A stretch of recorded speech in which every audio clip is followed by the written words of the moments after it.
Hello, my dear Libra. Hello, mga my dear Libra. This is going to be your bonus reading para sa first 15 days of October. Yes, mga my dear, I decided na sisikapin kong gawa ng bonus reading lahat ng zodiac sign kasi meron akong nabasa na nangihingi ng bonus reading pero hindi ko na mention yung zodiac sign, okay? And sabi ko sa sarili ko, I will try my very best na mabigyan lahat ng bonus reading, okay? So nasa Libra na tayo, okay? So my dear Libra, sa mga hindi pa po nakapanood ng ating first upload para sa first 15 days of October, I will be putting a link over here. Magpa-pop up yan sa bandang itaas ng ating screen. At kung hindi naman yan mag-pop up dahil may sumpong na naman si YouTube, I will be putting it sa bandang dulo ng ating video. Sa mga interesado, my dear, na mapanood yung ating first upload ng first 15 days of October, okay?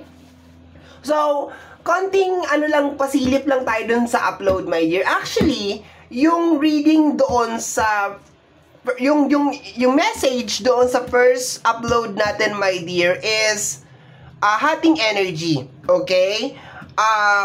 Naka-receive ako doon, my dear, ng message na una, the universe is giving you a warning na huwag mong madaliin ang mga bagay-bagay. Okay? So, ibig sabihin, if the universe is giving you a warning na huwag mong madaliin ang mga bagay-bagay, ibig sabihin, baka nasa fast-forward energy ka na naman sa first 15 days of October. Okay? Ibig sabihin, halos lahat na naman gusto mo maayos, lahat gusto mo ma-accomplish, lahat gusto mo makuha. And, ang problema doon, we just only have 15 days. Okay, October 1, nag-October 15. So, pressure cooker, my dear. So, the universe is actually sending you a message, my dear Libra, na huwag mong madaliin. Actually, may nasagap din ako doon na energy ng pregnancy or pagbubuntis. So, baka meron sa inyo ang gustong mabuntis or gusto magkaroon ng baby. Okay, sa tamang panahon, my dear, mangyayari yan. Posible din, my dear, na yung pressure na nangyayari ay dulot ng mga tao sa labas. Okay? Lumabas din dun sa reading na yun, my dear, na meron ka ring energy na parang meron kang gustong ayusin na connection sa pamilya and relationship. Pero sabi ko nga, my dear, always and always, kung ikaw lang, my dear, ang may gusto na maayos ang pamilya, walang posible siya mag-work, pero pamilya or relationship pwede siyang mag-work, pero sometimes, most of the time, my dear Libra, dapat parehas gusto, both side, left and right, na gustong maayos yung isang sitwasyon, hindi lang isa, okay? Kasi kawawa naman yung mag-e-effort, okay? Yun nga, baka may mga tao, my dear, na nanghingi din sa'yo ng space, okay? Kasi nga, baka, di ba, pinipressure ka nga. So, ang ginagawa nila, my dear, ay nilalayo ka nila, iniiwasan ka nila. Meron akong binabasa dito. Baka may mga energy na para, ano daw, sinulat ko? Baka may mga energy din, my dear, na, ayun, energy na pagkakaanak, ayun. And then, yun nga, nagmamadali ka, my dear. Sulat ko, hindi ko mabasa. Ayan, meron kasi ako binabasa dito, okay? So, let's go tayo, my dear, kasi hindi ko na masasaulo yan kung ano yung mga in-upload ko, my dear Libra, kasi sa sobrang dami nyo, okay? Kaya sinusulat ko, nagtitake down ako ng note. But once again, mga my dear, kung gusto mo mapanood yung full video, I will be putting a link kanina na posible na pop up na or sa bandang dulo ng ating video. Okay? So, let us focus, my dear, sa ating bonus reading. Hello, my dear Libra. Bonus reading ng first 15 days of October. Lahat ng cards, my dear, na lalabas is more on jumping card. Pababayaan ko, my dear, ang ating buong may kapal na may likha ng langit at lupa na nagbigay sa atin ng mga bonus message. Okay, my dear? Let me see. And bahala ka na mag-connect the dots. Okay. Tingnan natin, my dear. Okay, you have 1,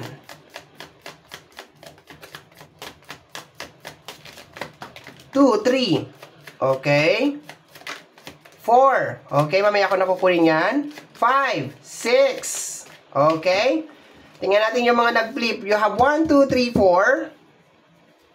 5. 6. 6, Okay, may mga nag-flip pa eh.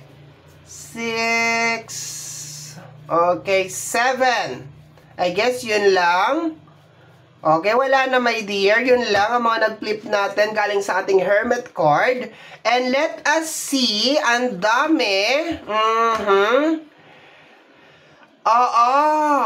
My life started when I met you. Taray, may pag ganon. Let me have you.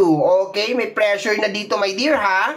Itong eksena na to, my dear, is parang, nung nakilala kita, my dear, nagbago ang buhay ko. Halika, sumunod ka sa akin. Parang ganon. Okay, let me have you. Or halika. Parang ganon na nakukuha ko dito. Let me have you. Kumbaga parang, tayo na. Or, parang magpa-control ka sa akin, magpasakop ka sa akin. Parang ganun nakukuha ko dito, my dear. Pero, dito, my dear, sa card na to, my life started when I met you. Ito yung connection na, my dear. Okay?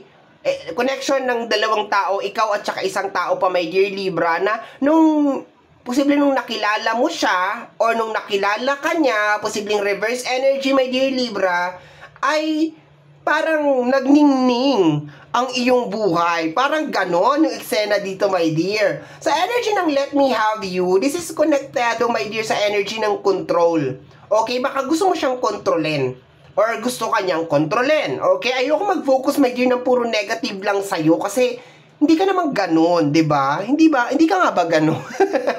Hindi ka naman ganon, ng very controlling na energy, no? Sometimes, diba? Minsan, pero not all the time, diba? So, meron dito, my dear, na controlling na energy. And, kung babalik tayo sa first upload natin, my dear Libra, medyo fast forward yung iyong energy. Okay? So, bahala ka na, ha?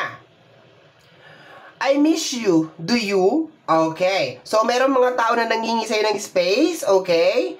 And, sabi no. Okay? Ayan. No, I miss you. Sabi mo pa dito, I want you. Okay? And, I think so. And, you matter. Okay, my dear. So, nakukuha ko dito, my dear, yung energy ng isang tao at saka ikaw. Okay? Kaso may controlling na energy na nangyayari. I think, merong nangihingi ng space or nilalayo niya yung sarili niya sa'yo kasi posibleng ayaw niya, my dears, magpasakop sa'yo. No? Ayaw niya magpakontrol sa'yo. Yun na nakukuha ko, my dear. And, sabi mo dito, I want you. Sabi pa mga dito, I miss you. Diba, namimiss mo siya. Pero, siya, nilalayo niya yung sarili niya. Yun lang nakukuha ko dito, my dear. No, i-conclude natin yung energy. Nilalayo niya yung sarili niya sa'yo kasi there's a tendency na ayaw niyang magpakontrol sa'yo. Okay? Yun ang nakukuha ko, my dear. Okay? Ayaw niya magpakontrol sa'yo. So, expected mo, my dear, first 15 days of October, bonus reading po ito, na merong mga energy na ayaw sumunod sa'yo. Ayaw makinig sa'yo. Ayaw mag-agree sa'yo. Okay? Maski pa anong gawin mong lambing or sweetness, hindi mo siya makuha-kuha. Okay? Tingnan natin, my dear. Next energy.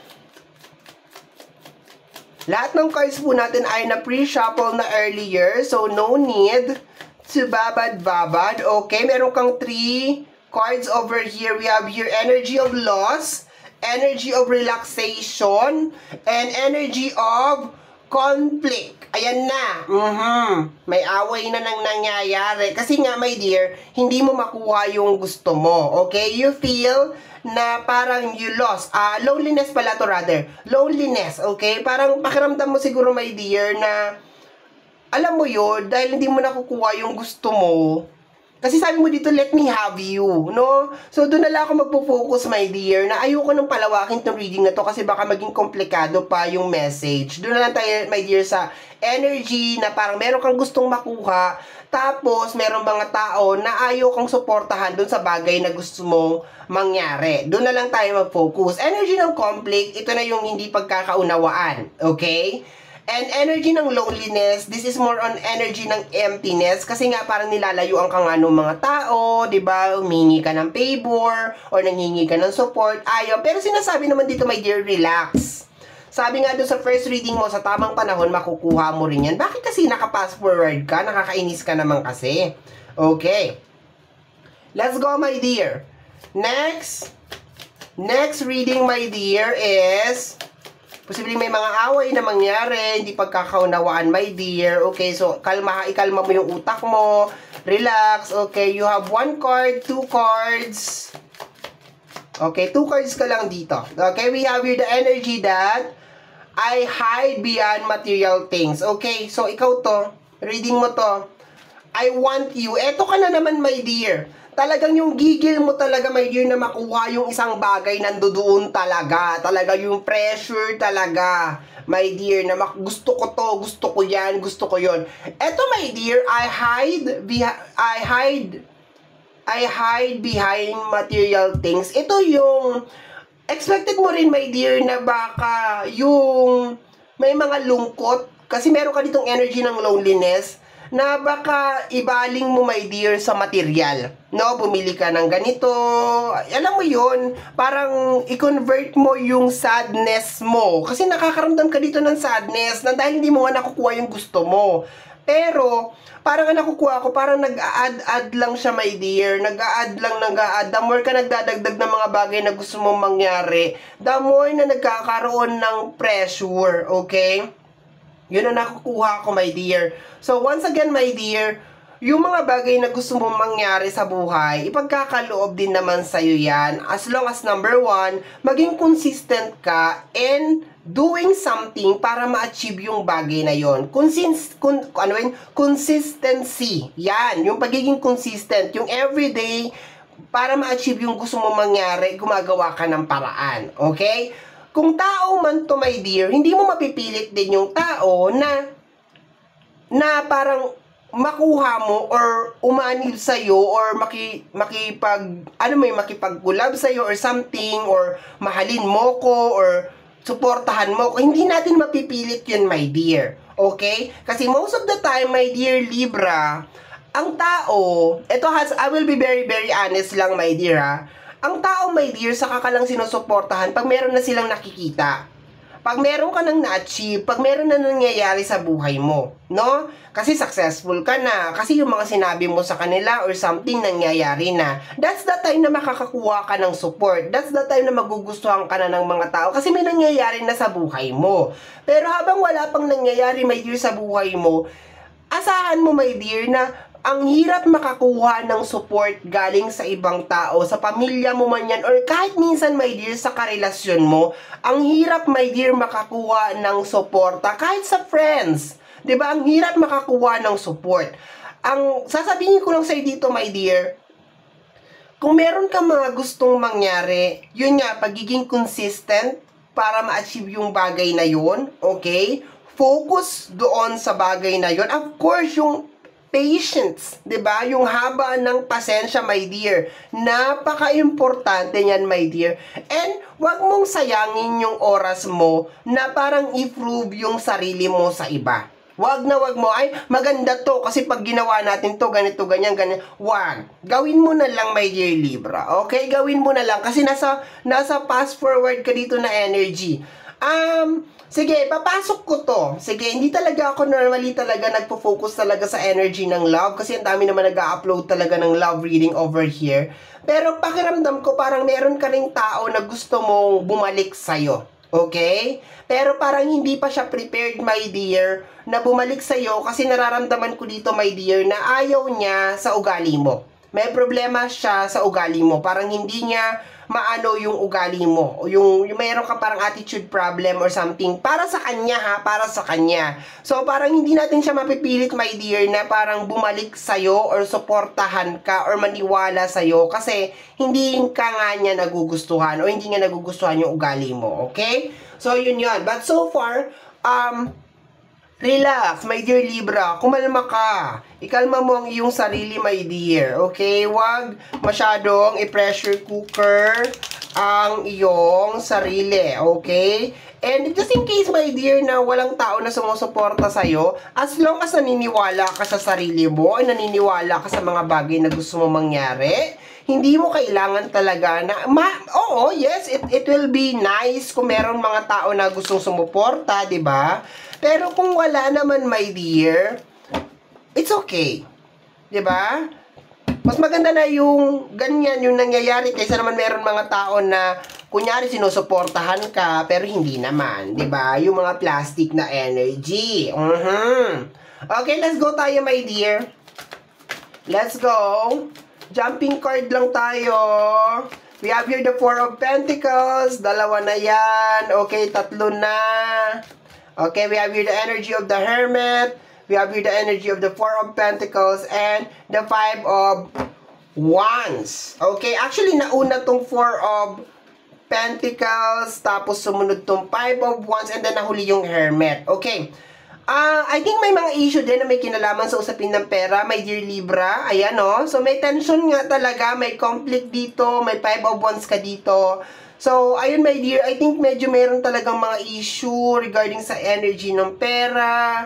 Ayan, I think medyo stuck yung mga problema na may kinalaman sa usapin ng pinansyal. And everyday, my dear Libra, na sinasabi ko na stuck yung energy na may kinalaman sa usapin ng pinansyal, hindi naman ibig sabihin na masama talaga yun. Nagkataon lang siguro na we need to slow down. Diba? Kailangan magdahan-dahan muna tayo kasi hindi masyadong umuusad, my dear, yung energy ng pera, okay? So, I think yun ang problema ng karamihan sa inyo, mga my dear.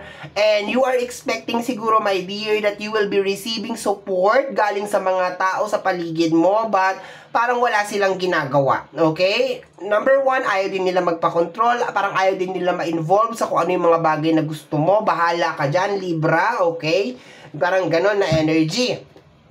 Let's go tayo, my dear. Last cards tayo. Last cards. Ang daming kasi nito. Nagpagulo yung nasa taas. Ang gulo. Okay. Pero, ano ko na lang siya. General energy ko na lang siya. The Seven of Wands. Patay ka dyan. The Seven of Wands. And the Emperor. Gusto mo talaga maging successful, my dear. Okay? Pressure cooker to. Gusto mo maging successful, gusto mo ma-accomplish yung mga bagay-bagay, my dear. But sinasabi, my dear, over here, hindi makakatulong kung ipe-pressure mo talaga yung sarili mo. As long as everyday, my dear Libra, pagkagising mo, you are being productive, you are being consistent, okay? Basta meron kang nagawa ngayong araw na to at sa mga susunod pa na mga araw para matupad at maayos kung ano man yung pinagdadaanan mo sa buhay mo, my dear Libra, you will be okay. Hindi mo kayang tapusin to, my dear, ng isang araw lang. Okay?